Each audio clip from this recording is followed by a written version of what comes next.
Hello, everyone. Hey, y'all. Welcome to another episode of the Business and Learning Show. As usual, we are streaming live on Facebook and YouTube, so make sure to leave a comment or send us any questions you may have. Yes. You can reach us at businessandlearning.com/show. Also, support@businessandlearning.com. And I am super excited to find out, Tammy, fill us in. How is the C? How is the nasty, disgusting, big old C going? The big C. Not cancer, y'all. Not cancer. The Rona. It's the other one. The other C. Yes. The Rona is it's doing okay. You know, there's still quite a bit of coughing. My doctor has decided to keep me more at home for another week or so because there's so much coughing, and I'm not like I can't. You know, one of the things about coronavirus is it gives me brain fog. Like, I cannot think of words and all that kind of stuff. But I'm doing okay. Tammy, that's old age. Yeah. Well, I'm blaming it on coronavirus. So, no, but honestly, I'm feeling much, much better. The coughing is still kind of there. But, you know, for the most part, I feel pretty good. There has been no hospitalizations. There's been minimal kind of medical necessity things. So really, I'm doing okay. Knock on wood. Compared to other people that I've heard. Yeah, compared to other people that I've talked to who have had it, they've had multiple hospitalizations and being on vents and different things. So I'm considering myself pretty darn lucky. Yes, and I'm glad, because we need you. We need you. No more sickness. You're not allowed. No more bronchitis. No more nothing. Okay. Well, we'll give it a shot. Well, hopefully the vacation that's happening next week, which we'll talk more about, but that vacation in Missouri being up in the mountains and the wonderful mountain air will do me a whole bunch of good. A whole bunch of good. So what's going on in Texas? I hear it's hot. It is so freaking hot. Oh my Lord, have mercy. It is so hot. I was just out feeding Lucy and Fern, the little goats, and 107. And for most of the world that goes with Celsius, that's 42 degrees Celsius. That's ridiculously hot. It's insanely hot. It's stupid hot. It's so we've been spraying down our. I know. Welcome to the South. Oh my goodness. I'm just very thankful that there's no swamp or anything nearby, because then just the bugs and the heat would just at least here we don't have that. So you guys have a lot of humidity. Really hot. Do you have a lot of humidity? It is very humid. Yeah, it's really humid here, but just stay inside with a fan on you and the air conditioning. That's all you can do. Absolutely. The other thing that I kind of want to talk about before we get to our guests, and it kind of goes in line with our guests and what we're going to be talking about. And one of the things is how I'm so tired of seeing people thinking Instagram is real life. Instagram is not real life, y'all. I'm sorry. It's not. It's the highlight reel. And I want all of you who believe that to stop and listen. Because Instagram, what you see someone post on Instagram is the best of the best. It's their highlight reel. It's not reality. It's not anything that you go, oh, look, their kids are perfect and they get along and all these. That's not reality. I have 2 daughters. Elena has 5 boys. They don't get along all the time. They argue. They fight. Yeah. So stop with the Instagram reality. It's not a real thing. It's just, people are trying to put their best version of themselves out on there, but that's not the reality of the situation. I mean, in my house, the reality of our situation is I have coronavirus. I cough a lot. I did my hair for the show tonight, but this is not what I look like on a regular basis. Not at all. Right. Not at all. Right. And I know for myself, for a long time, when I would see different Instagram feeds and stuff like that, I'd look at it and it's like, oh, that's what I want. That's what I desire. And I tried to mimic that with my own. And I'm just like, this is a lot of work. Like, they've got to be up like at 5 a.m. and not going to bed till 5 a.m. to be doing all this and to have like perfect house and no laundry and not a single junk drawer in sight and perfectly organized and everything is, perfectly perfect. And it's not reality. It's, being a workaholic, like I am one, like I've recognized that, when I was talking to someone the other day and I was telling them about how I was working while my husband was in ICU after his heart attacks, like sitting there on the laptop working and he's, hooked up to all kinds of machines. Same thing when Victor was in the NICU and, I'm holding him and he's got a feeding tube in him and I'm sitting there working away. And I could use the excuses that it was a great distraction and that, I was trying to, and here's my kids like knocking on the door, that I was trying to distract myself. But let's face it, I am a workaholic and I literally have been working myself to death. And it's not about that. You can work smarter. You don't have to work harder. You don't have to be facing that. Now my phone's ringing. So like, this is like real life. It's such real life. But tonight we have our featured guest, Bianca Board, is joining us. And we're going to talk exactly about being workaholic or not being a workaholic, and how you can grow your business and live a certain lifestyle and not have to work 60, 80, 100 hours in a 2-week span just to get the stuff done that you need to get done. Exactly. And Bianca knows exactly that lifestyle. Over 15 years, she built 4 businesses, 4 of them. She knows all kinds of things about digital marketing and funnels and emails and all of that stuff that, an entrepreneur should know. But, she then saw this time. And so she called herself a self-professed recovering workaholic, which I hope someday I can say that too. And she had this midlife unraveling. Yes. I'm going to get there. And right now, Bianca's on a mission to help others realize that and realize there is no rewind button in life. So we really want to welcome Bianca to the show. Thank you so much for being here. Hi guys. I'm so honored to be here with 2 beautiful ladies. So thank you for having me. Thanks for inviting me. Thank you. I could listen to you talk all day. I love your accent, by the way.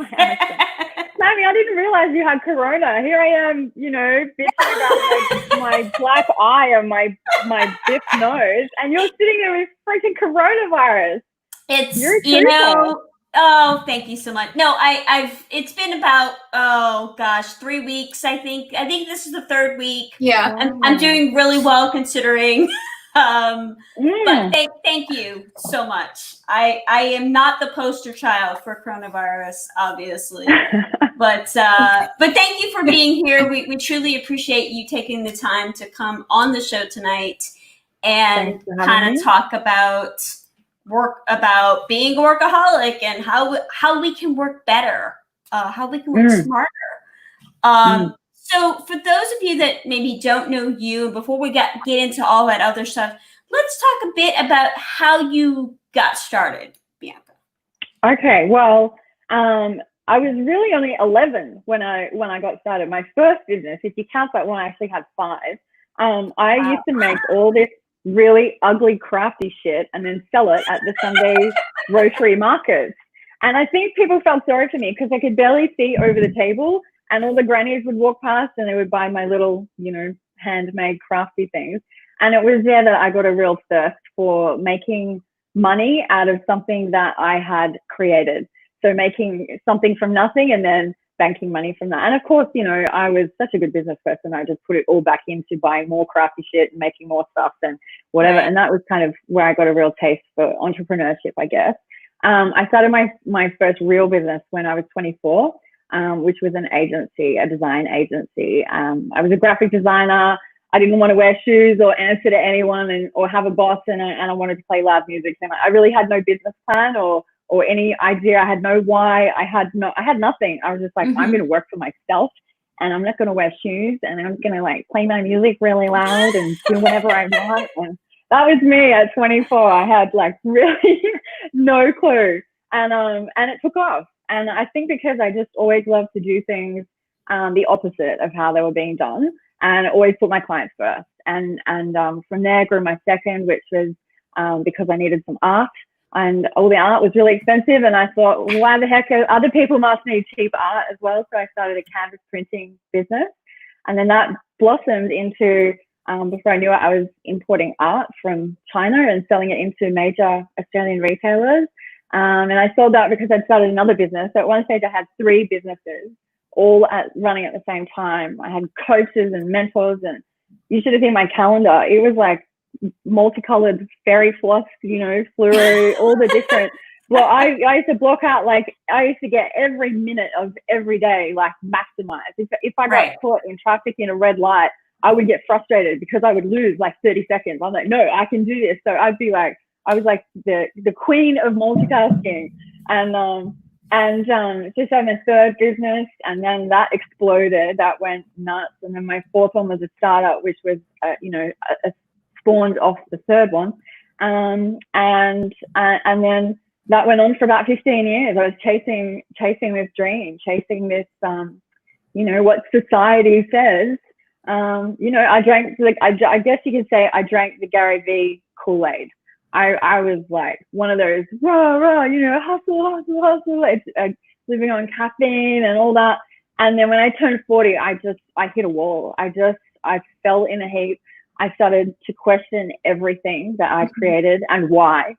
All these toys, all this money, all these trophies, none of it made me happy. And the more I put into my businesses and my work, the less of myself I became. I was a people pleaser. And so I guess that's kind of when I started on this trajectory of this midlife unraveling, as Brene Brown calls it. And for the last 2 years, I've been completely reinventing myself. I just walked out on that life. After bawling my eyes out for a year, I just totally walked out on that life and everything and left it all behind, and have just been recreating something that is just based around fun and love and joy and happiness and all that, and prosperity. Right. That's awesome. That's awesome that you were just able to walk away from that. Just be like, that's it. I'm done. And there's something about, maybe there's something about turning 40 that you're kind of okay, I'm not as young as I used to be. I'm not old, but I'm not as young as I used to be. But there can be a better way to do the things that I'm doing. To enjoy the things that I'm doing, and to enjoy the relationships that I do have, whether it's a romantic relationship or just girlfriends, and to be involved in those kinds of things more, and not so focused on growing that business or building that business and more. So good for you for realizing that. That's awesome. Yeah, thank you. I think it's where you kind of, when you turn 40, you kind of have to put your big girl panties on and go, okay, this isn't a dress rehearsal anymore. I may still act like I'm 25 sometimes, but this is getting real. All that stuff, and what do I want to do? And for me, it was a real return to self. So I realized through the last couple of years that I really had left myself, my soul, my true self out on some highway 15 years ago when I entered into this this fallacy, this of, you know, what society says of what you have to be successful. And I know some people figure it out earlier than I do. I'm glad I've figured it out. You know, I wish I'd have figured it out when I was 30, but I'm pretty happy that I figured it out at 40 and not 85 when I'm playing bingo with the old people in, you know, my nursing home. Maybe I should have really, you know, learned that lesson earlier. So yeah, I think for me, questioning life as you dot the free space. Sorry? Questioning life as you dot the free space. Oh yeah. Oh, she's one adorably. Oh wow. Yeah. Yeah. So, and I think you also, especially, you know, women, we put everyone else first. I mean, I don't have kids. That was one of the sacrifices I made. I still hope to have them one day. Absolutely. But my business and my work always came first before everything. Like the sacrifices that I made, I sacrificed family events, time with family, connections, friends. I lost a lot of friends on my journey just because I would always choose work. If I had a deadline and there was a party on or something, I would work. I wouldn't, you know, I did work hard and play hard, but being a workaholic means it is an addiction. And you're always chasing that next high. It's just, you don't realize when you're so sick in it that, you know, it doesn't really fulfill you at the core. And so for me, the last 2 years has been completely just stripping everything back, stopping everything, and just getting to know myself again, going in and falling in love with myself so that then, you know, filling my cup back up so that then I can help others do the same. That's awesome. That's awesome. Good for you. Good for you. Yeah. Thanks. Yeah. Now, nearly, I looked up this statistic because I was really curious talking about workaholics, and it says nearly half of all employed Americans, 48% of them, consider themselves modern day alcoholics, which just is astronomical to me. Mm-hmm. Like, that's just crazy. So how can we skip the workaholic syndrome that so many, especially entrepreneurs, because I think we have a tendency to work more and more and more and build and grow and, oh, I've got to do this and I've got to do that. How can entrepreneurs kind of skip this workaholic syndrome that they find themselves in? Okay. Well, for me personally, I think the first thing I had to do was just start undoing a lot of the rules that I had put on myself because of my parents and their beliefs and society and what I thought you had to have to be successful, and just start unraveling everything. So detach from the idea that you have to have the hot car in the driveway, the 5-bedroom house, you know, all the stuff, the materialistic stuff to be prosperous, and start going within and asking yourself what truly lights you up. You know, what, it sounds cheesy, but what is your why? Why are you here? Why, you know, for some people there, and I think another statistic to mention is one I heard a few months ago is 87% of people in America they hate their jobs. They don't just dislike their jobs, they hate their jobs. Some of the most unhappy people are lawyers in America. You know, there's substance abuse and alcoholism and all that is rife. And so you have to stop working in these jobs that you absolutely hate, even if it means you earn half the amount of money, even if it means you might let your partner down, you might let the kids down, you have to follow your dream. Because if you don't put yourself first and do what lights you up, you are doing the people around you a disservice because you're not showing up authentically, you know, living your true self and all of that. So even if you have kids, and I know it sounds kind of backwards, you know, you should put your kids first, you should put your husband first, whatever. But if you're not playing your A game, then you can't show up properly for everyone else. So I think we have to unhustle. We have to, you know, excuse the French, but screw Gary Vee and his whole hustle mentality. Like, you have to work smarter and not harder. And so everything I do now, I'm always asking the question, can I do this? Is this a good use of my time? Is there a better way to do this? Is there a smarter way to do this? How could I get to 10 times the amount of people in, you know, a tenth of the time? So you make better decisions by tuning in, or, you know, sort of having this essentialism type mentality. It forces you to make better decisions. But you have to unhustle. You have to stop worrying about what everyone else thinks. You know, you have to get off social media. That was one of the first things I did. I just tuned out of everything. I stopped listening to podcasts. I stopped social media completely for 6 months. All I did was go for walks and do yoga and listen to music. That is it. I did nothing else other than that. Music was like my medicine. So you really have to just find your way. Everyone's different. Like for me, it was PM meditation, EFT tapping. It was lots of, you know, walking and just being by myself and just asking the hard questions of what is it that I actually want. And it didn't come easy. It wasn't easy, especially when, you know, I have such a diverse background and I know how to do a lot of things. Like I can, you know, it's so hard for me to decide what I really want to do. And you know, I have my why.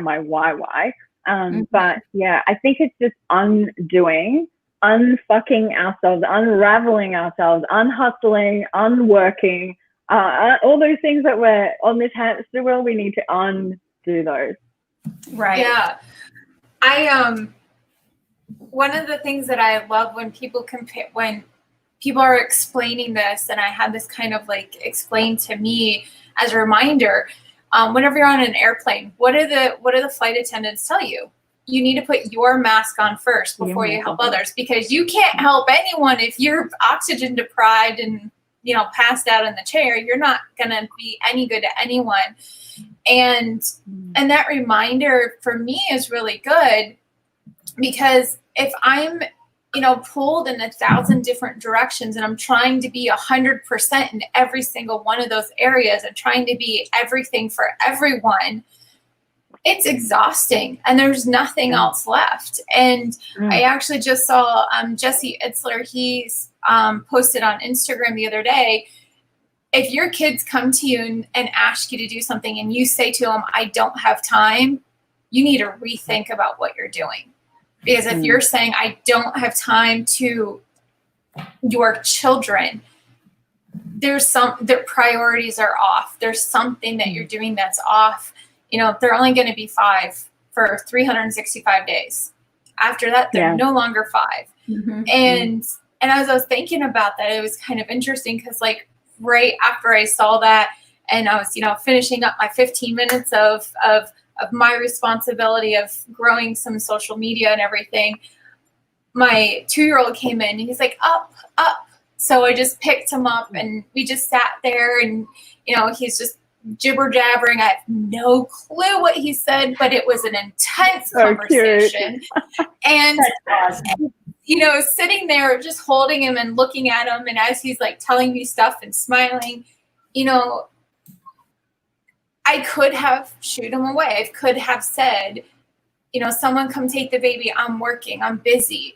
But I didn't. And at the end of that couple of minutes, like, I felt, you know, warm and fuzzy and energized. And I feel really blessed that we have the goats. Like, I know this sounds like really crazy to a lot of people. That's my unraveling. You know, in the mornings when I go out to take care of the animals and feed them, no one else is up. Sometimes our 8-year-old is up because, like, apparently the son and him are really good friends and he's up with it.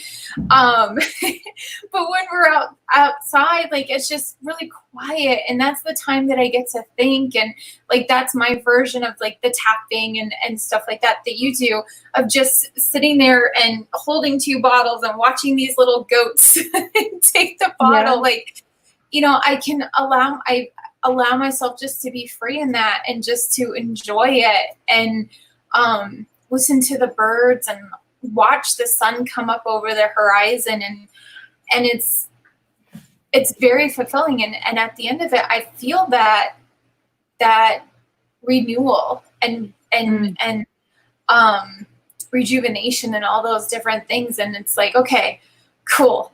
I so got today. And then like this morning, I even sent Tammy a message. I'm like, blah, blah, blah, blah, blah, and I'm just, talking really fast.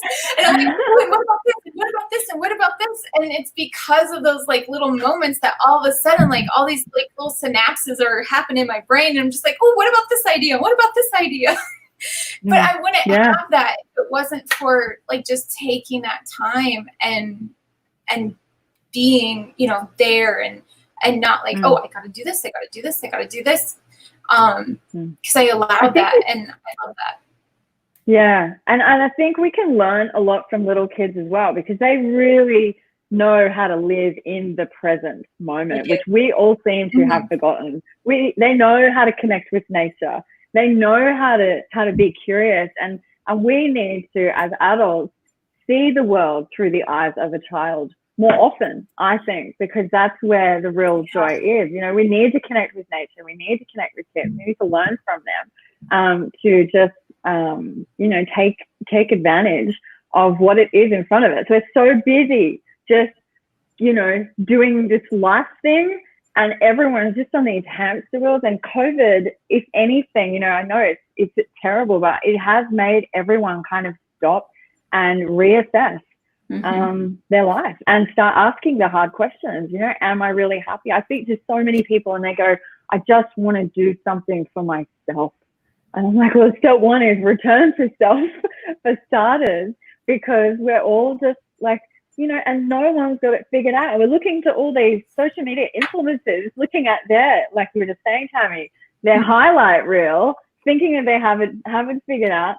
They don't have it figured out. No one has it figured out. No. And we think we have to be like someone else to be happy, or have the things that other people have, the Joneses next door or whatever, to be happy. And it's just it's just not the case. Yeah.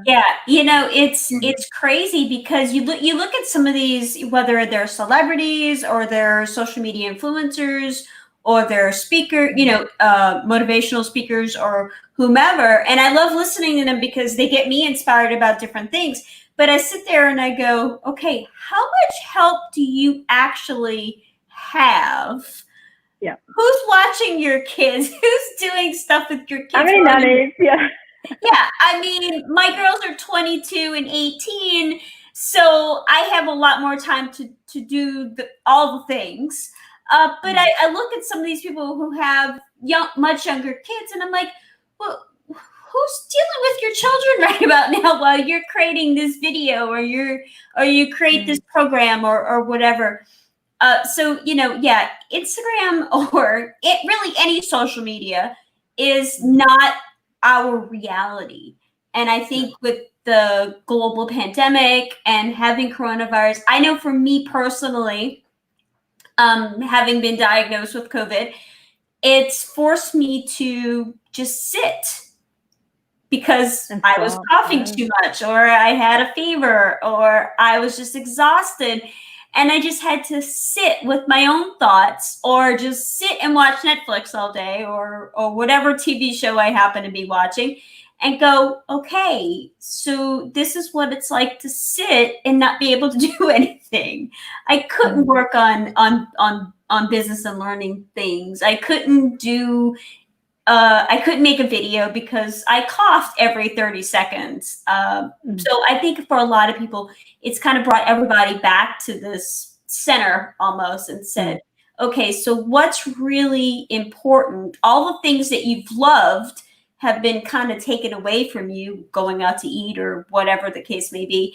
And now you're kind of just sitting there with yourself or your spouse or your partner or your kids, and go, okay, what's really important to me? And you gotta figure it out. So yeah, absolutely. And I think people are really uncomfortable stopping and sitting with themselves. I don't think many people like themselves or the life that they've created. And I love that Stephen Pressfield quote. He wrote The War on Art, Turning Pro and Do the Work, 3 of my favorite books. And he says most of us live 2 lives. There's the life we live, and then the unlived life within us. And man, that just hit me. He says, between the two stands resistance. Because for all of those years I was on that hamster wheel trying to create that unlived life, I was just, existing. I was barely getting by. And have you seen behind the scenes of a hustler's life? Like, it is messy. It is so messy. Like, they don't show you what it's really like. It's so unhealthy. I was drinking alcohol every day. I was living on coffee and cigarettes for the first 10 years. Like, it was absolutely, I was so unhealthy, and I was just barely existing. But I think people are just like scared of living out that unlived life. And there's a Marianne Williams quote I also love, it's not the darkness we're afraid of, it's stepping into our light, which I think is really pertinent as well. People are more afraid of what they can do if they actually apply themselves and turn their life around. And if they just keep plugging away, doing what they do, putting everyone else first, being, deeply unfulfilled, but one day, and then that day never comes. Absolutely. I read a quote not too long ago, it said something about you live the same day for 75 years and call it a life, and it's not really a life. You're doing the same thing over and over and over again, and you're trying to meet that goal, and you just never do, because you never step outside of what people perceive you to be. But once you do step outside of that and you say, okay, these are the things I'm going to accomplish, and fear that I have is not going to be a factor. And you actually get to live a life that's just amazing and full of so many different things than you ever could thought for a moment that you could accomplish. Absolutely. Yeah. And, I would argue that it's harder to unwork, to undo the workaholism than it is to just keep working at that level. Like, I think it's easier, but now, and it's still a daily practice. Like, there's so many times that my brain just sort of says, you should be working, you should be doing this, you should, all those shoulds, but I'll force myself to go out and go for a walk or a dance or something. Like, I dance now around the streets and around the supermarket, and people look at me and I don't even care. That was never me. I would never do that for what people might think or whatever. Like, I'm so worried about what other people think, and now I just don't give a toss. And it's so fun. And I find people, they're like peeking around the corner at the supermarket, like following me around, wanting to know what drugs I'm on. Like, I see the look in their eye, and I'm on there, and I like doing like Pharrell Williams down the streets and stuff, and I love it. I love making other people smile for that, and I want them to drink this Kool-Aid. Like, I want them to come and ask me. No one ever does. I want them to come and say, "What are you on?" And I'm like, yeah. That's awesome. It's not easy though. It's not easy putting life first and fun first and work second. It is a daily practice. But yeah, it's worth it. It's really worth it. Yeah. So let's talk about the Prosperity Boss, your website, the prosperityboss.com. And you have a sort of a 12-step program to kind of help entrepreneurs. Can you tell us a little bit more about that? Well, I have 12 rules for living. So Prosperity Boss is personal development. So I guess I kind of skipped over that, but the biggest life-changing thing for me, and I've always been a PD junkie, that the thing that, everything starts with your mindset. You have to change. You have to start within.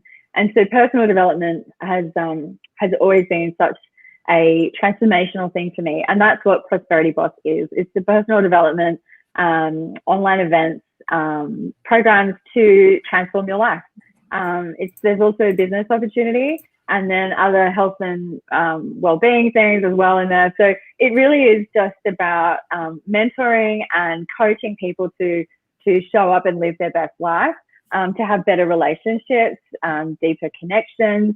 I guess, inspire people to start living every single day filled with more passion and fun and power and independence, make an arseload of money. There's a business aspect to it as well, but on your terms. You do not have a boss. You can beat to your own drum, all of that. Just so whatever that is for someone else, whatever their dream life is, I guess I provide the vehicles and the tools for them to achieve that.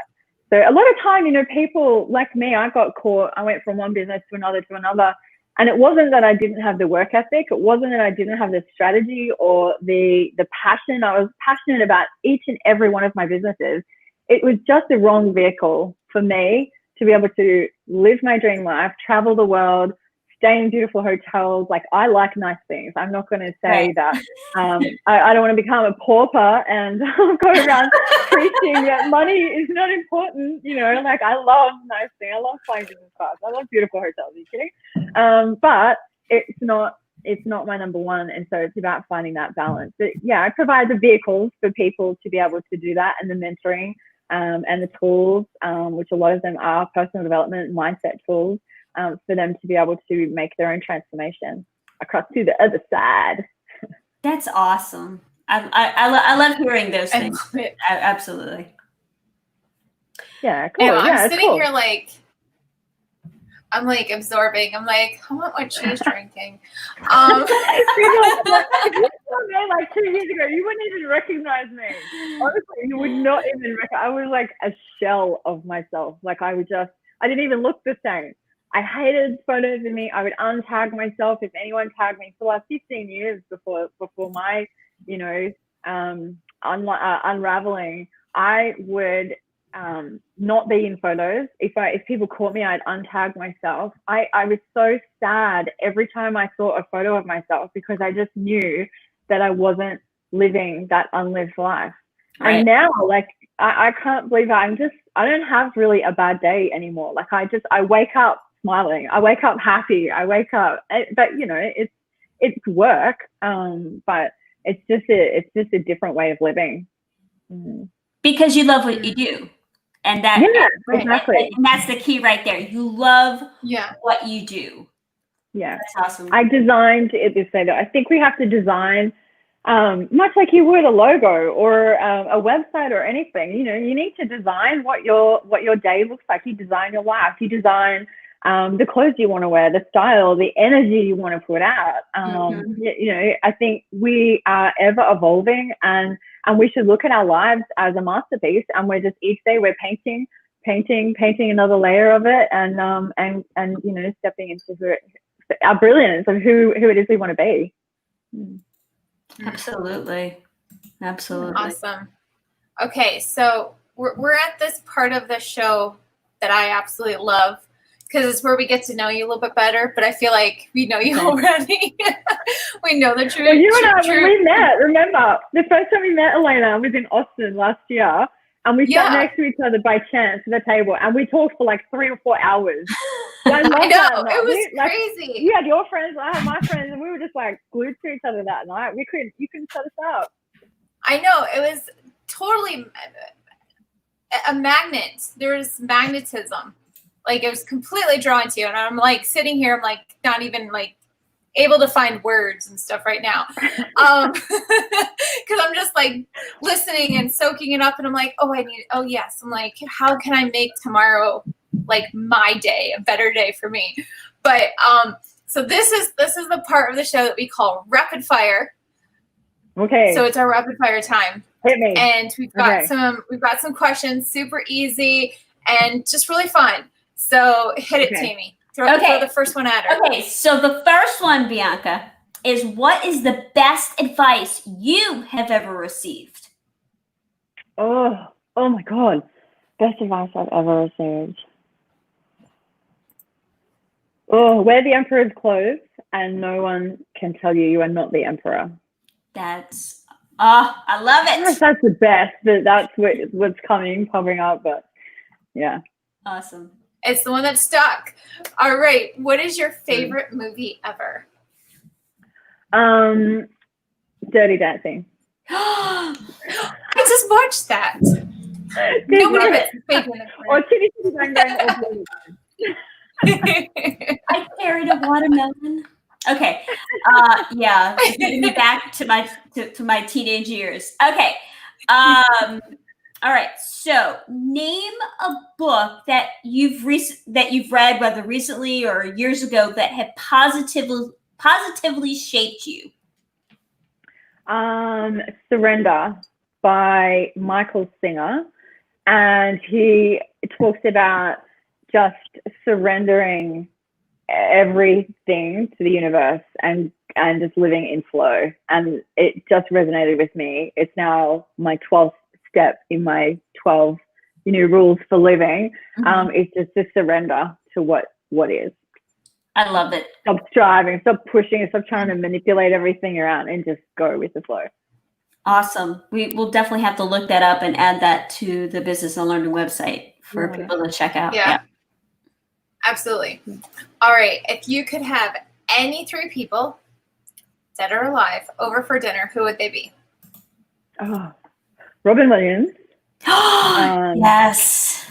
Yeah, absolutely. Yes. Ricky Gervais, the comedian. And Oprah, I think. I love Oprah. That would be very interesting. That would be an amazing dinner. Yeah, it'd be fun. Yeah, it'd be so much fun. Oprah would be dropping in those wisdom bombs, and then the other guys would just be taking the piss. It'd be hilarious.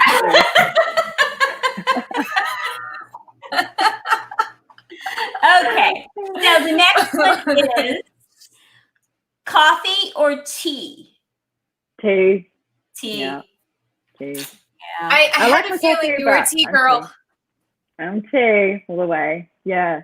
And yeah. All right. Last question. If you had a spirit animal, what would it be? Oh my God, we're talking about this the other day. And my boyfriend says I'd be a chimpanzee. Like, I'm just so happy and flying around. I don't know if that was a compliment or not, but that was like, I'm just be a flamingo. I'm just like, sometimes when I walk, I feel like 10 feet, tall, 10 feet high, and I just feel like a flamingo, just like, Anyway, apparently I'd be a monkey. Apparently you'd be a monkey. Tammy, what about you? I don't know. I think I'd be a deer, just kind of hanging out in the wooded area, and, just kind of chilling and doing my thing and staying away from people. That's cool. I'd be a deer. That's cool. They're so pretty. What about you, Elena? Elena, what about you? I would be a hummingbird. Oh, yeah. Oh, you would too. You'd be a beautiful hummingbird. Yeah. Definitely. That's be a hummingbird. Thank you so much, Bianca, for joining us tonight. We truly appreciate your time and everything, joining us tonight, kind of sharing your story, and this has been a wonderful conversation. So thank you so much. Thanks for having me. Thanks for inviting me. I've had a blast. And we've gone over time. Sorry about that. Yes. Yeah. No, it's been great hanging out. No, who cares? It's all good. Yeah. So Bianca, for people who want to get in touch with you, find out more about you and your website, where can they get in touch with you? How can they find you? Just hit me up with a message on Insta or Facebook at The Prosperity Boss. You can shoot me an email, Bianca at The Prosperity Boss. All my numbers on my Facebook page too. Just give me a call. Yeah. Awesome. If I miss you, I'll call you back. And we can catch up and have a chat. Yeah, absolutely. But again, thank you so much for being on the show tonight. We truly appreciate it. No worries. Yeah, thank you. Awesome. All right. Wonderful. Bye. Bye. Well, that was awesome. I know I'm so inspired. Yes, definitely. I feel inspired to go take a bubble bath. Like, I don't know why, but all of a sudden I'm like, I need to go take a bubble bath. Absolutely. Some self-care, some chilling out and with your thoughts and all that kind of good stuff. Yes. Well, that's pretty much all the time that we have for the show tonight, before I start coughing up a lung. So absolutely. Thanks you guys so much for joining us on the Business and Learning Show. We, of course, would like to thank our very special guest, Bianca Board of theprosperityboss.com, for her insight, tips, and of course, her time today. We truly appreciate it. Yes, and make sure that you guys check us out at businessandlearning.com/show. You can see all the upcoming guests there and subscribe to get a reminder of when the show's going to go live. And next week, I'm on my own, y'all. I'm on my own because Tammy's going on vacation, but it's okay because we have an amazing guest and I can totally own it. I've got it. I feel inspired from Bianca that I can do this. And we're going to have Andy on the show from Alatura Skincare, which Tammy's been trying out. And we're going to be talking to him about just, how he knew as a business owner to ask for help, which it sounds like he is, living his life and making sure he's putting him and his family at the top and making sure that his business is still running, but he gets the time for him. So make sure you guys join us next week on the Business and Learning Show. Yes. Thank you guys so much. Have a great week and see you later. Bye, y'all. Yeah.